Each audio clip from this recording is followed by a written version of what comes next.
सांगायला हवं होतंस ना ग. माहितीये मला, भास्करला घाबरून तुम्हाला काही नाही सांगितलंस ना. आणि बघ, मी ना तुझ्यावर जरा पण नाही चिडले बरं का.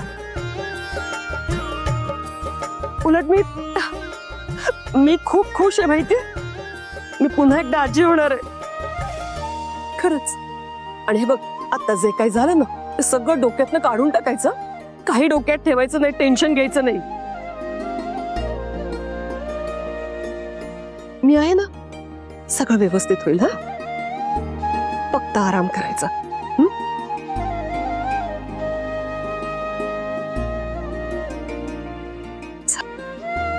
चल, मी आहे ना.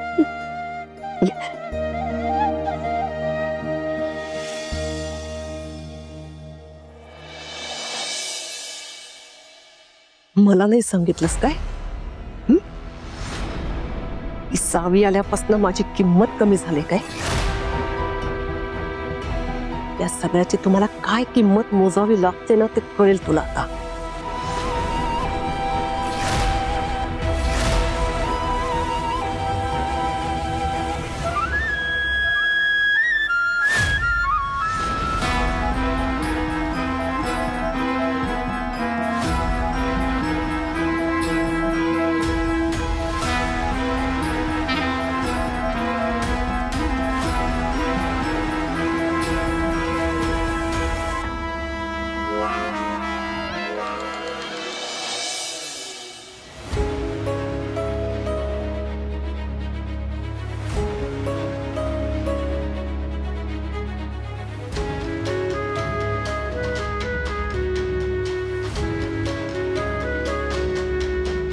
बरं सावी, सकाळपासून उपाशी आहात, काहीच खाल्लेलं नाही. चला चला, आधी काहीतरी खाऊन घ्या. चला.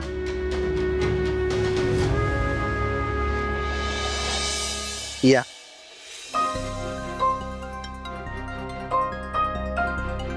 बसा इथं. सावी, बसा.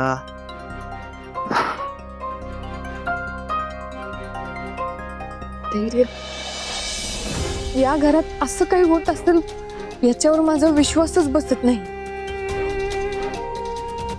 विश्वास तर माझा सुद्धा बसत नाहीये सावी. भास्कर जे काही करायला निघालं होतं ना, ते खरंच खूप भयंकर होतं. लय मोठं संकट आलं असतं.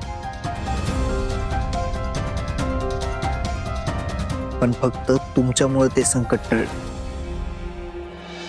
बघा सावी, तुम्ही ऑलरेडी खूप स्ट्रेस घेतलाय. त्यात सकाळपासून काही खाल्लेलं नाहीये. आधी काहीतरी खाऊन घ्या. थांबा.